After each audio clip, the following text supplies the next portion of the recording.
Chemistry में आज हम लोग बच्चों पढ़ने वाले हैं एलपीजी, जिसको कहते हैं बच्चों लोग पूरा का पूरा बच्चों इसका फुल फॉर्म होता है लिक्विफाइड पेट्रोलियम गैस। इसको क्या कहेंगे बच्चों?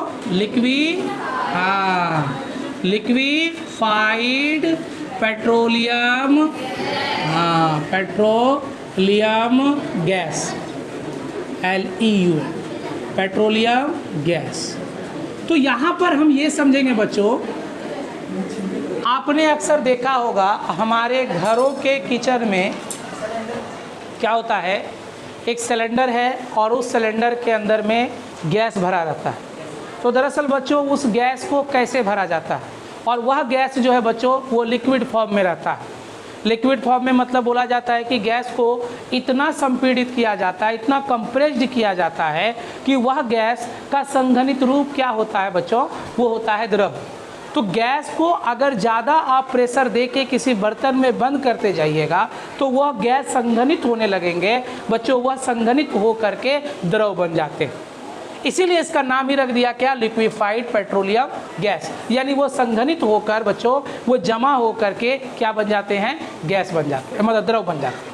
ठीक है, इसमें मुख्यतः कौन कौन से ऐसे गैस होते हैं बच्चों जो ज़्यादातर एग्जाम से रिलेटेड चीज़ें हैं। तो इसमें बच्चों क्या रहते हैं, बोला ये जाता है कि एलपीजी में मुख्यतः कौन से गैस पाए जाते हैं। तो आपसे सवाल रहता है मीथेन, ईथेन, प्रोपेन, ब्यूटेन। आपके पास 4 ऑप्शन रहते हैं, मीथेन, ईथेन, प्रोपेन और ब्यूटेन। तो ऐसी स्थिति में प्यारे बच्चों ब्यूटेन को हम लोग मारेंगे। किसको मारेंगे? ब्यूटेन को। तो ब्यूटेन क्या है, मीथेन क्या है, ईथेन क्या है? हालांकि हमारे सिलेंडरों में यानी घरों के सिलेंडरों में क्या भरे रहते हैं, इन सभी गैसों का मिश्रण रहता है।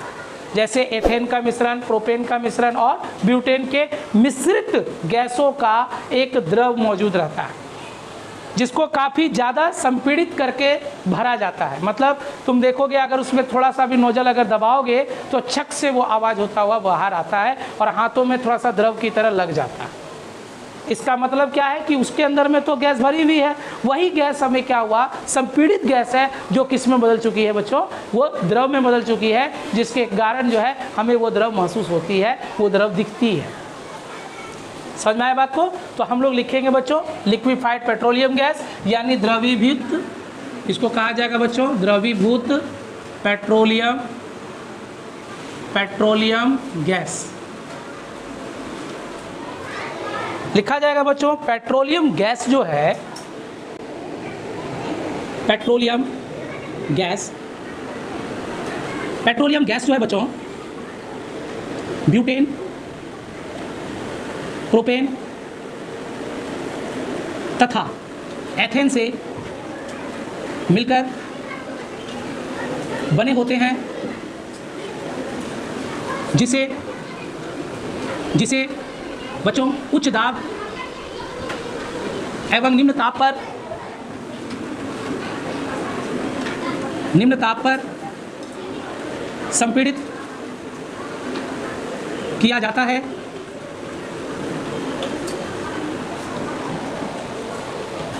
जिससे LPG का निर्माण होता है। बच्चों उसको आप देखोगे अगर उस गैस को थोड़ा सा निकालोगे तो हाथों में थोड़ा ठंडक महसूस होगा, है ना। तो ठंडक महसूस बच्चों, उसके अंदर में जो गैस भरी हुई है वो निम्न ताप से भरी हुई है बच्चों, ब्यूटेन, प्रोपेन और एथेन।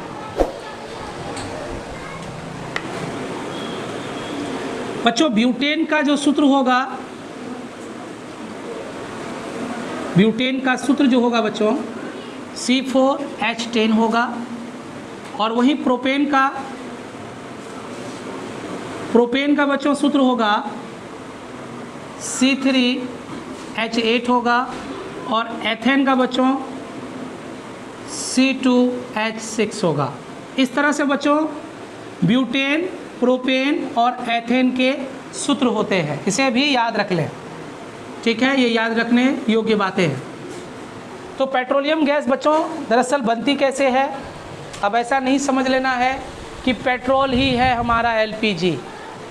नहीं, पेट्रोल LPG नहीं है, बल्कि पेट्रोल को द्रवीभूत किया गया है।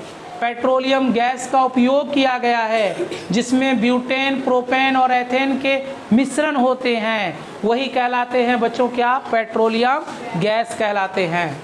ठीक है, इसी को संपीड़ित करके उच्च दाब एवं निम्न ताप पर संपीड़ित किया जाता है बच्चों, और संपीड़ित करने के बाद हमारा एलपीजी तैयार होता है, जिससे एलपीजी का निर्माण होता है, यहाँ पर बोला गया। तो अब यहाँ पर बच्चों एक बात है कि इन तीनों गैसों का जो है बच्चों कोई सुगंध नहीं होती है, इनका कोई सुगंध नहीं होता है प्यारे बच्चों, इनका कोई सुगंध नहीं होता है। तो इसका मतलब यह हुआ, लेकिन सर जब एलपीजी से गैस निकलती है तो हमें सुगंध तो महसूस होती है, बिल्कुल एकदम ख़राब सा सुगंध होता है कि नहीं होता है? तो बच्चों वो ख़राब जो सुगंध है, वो जो दुर्गंध है, उसमें मिलाए जाते हैं बच्चों सल्फ़र के यौगिक। क्या मिलाए जाते हैं बच्चों? सल्फ़र के यौगिक, जिसका नाम होता है बच्चों एथिल मरकैप्टेन। क्या नाम होता है? एथिल मरकैप्टेन। उन्हीं को मिलाया जाता है, और मिलाने के पश्चात तब हमें पता चलता है कि अगर कहीं गैस लीक हो रही हो या लीकेज की समस्या हो, तो ऐसी स्थिति में क्या होती है, पता चल जाता है कि अरे भाई गैस लीक कर रहा है। दरअसल उसके अंदर में भरी जाने वाली जो गैस है बच्चों, उनमें कोई भी सुगंध नहीं पाई जाती है, इसके कारण उसमें जो है क्या डाला जाता है? सल्फर के यौगिक, जिसका नाम क्या है बच्चों? एथिल मरकैप्टेन। मतलब ये बोला जाएगा बच्चों, ध्यान दीजिए, यानी बोला जाएगा बच्चों कि एलपीजी में सुगंध के लिए, सुगंध कैसा होता है प्यारे बच्चों? सुगंध भद्दा सा होता है, भद्दा सा। तो वो जो सुगंध है एलपीजी में, सुगंध के लिए सल्फर के यौगिक एथिल मरकैप्टेन यानी C2H5SH का प्रयोग किया जाता है। ठीक है, सुगंध के लिए। बच्चों अगर पूछा जाए एलपीजी में मुख्यतः पाई जाने वाली गैस कौन है? ब्यूटेन।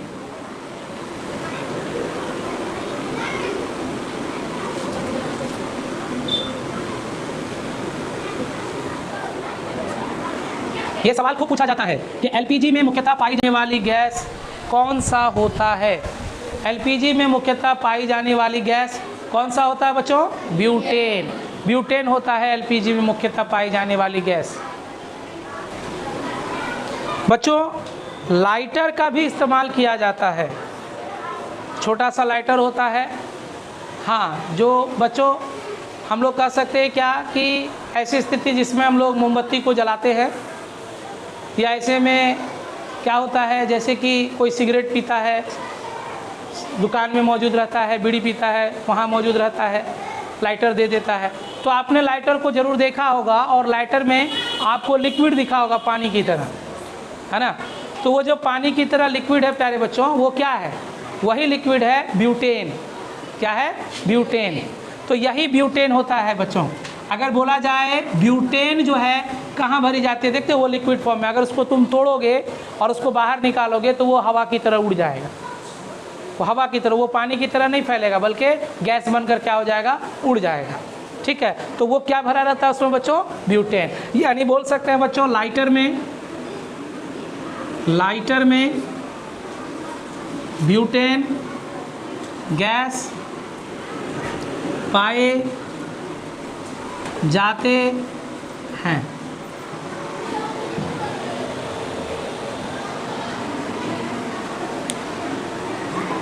ये नहीं पूछता है कि एलपीजी क्या है, ये सवाल कभी भी नहीं पूछा है आज तक नहीं।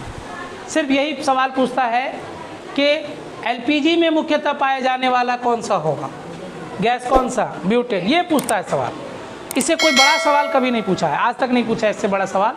और बस यही चीज़ ध्यान में रखना कि इसमें जो कौन से यौगिक, सल्फर के यौगिक पाए जाते हैं, उसका नाम भी पूछ लेता है कभी कभी। तो याद रखेंगे हम लोग, यहाँ से केवल 2 सवाल ही पूछे जाते हैं एग्जाम में, इससे ज़्यादा सवाल नहीं रहता। तो सवाल 2 को क्या रहते हैं कि सुगंध के लिए कौन सा रहता है, जो गंध आती है, दुर्गंध आती है, किसके कारण आती है, उसके लिए ये पूछता है सवाल। और सवाल ये पूछता है कि इसमें पाई जाने वाली कौन सी गैस है, ये पूछता है सवाल। और इसके बाद इससे कोई सवाल ही नहीं पूछा जाता। ठीक है, ख़त्म हो गया चैप्टर समाप्त। Yeah.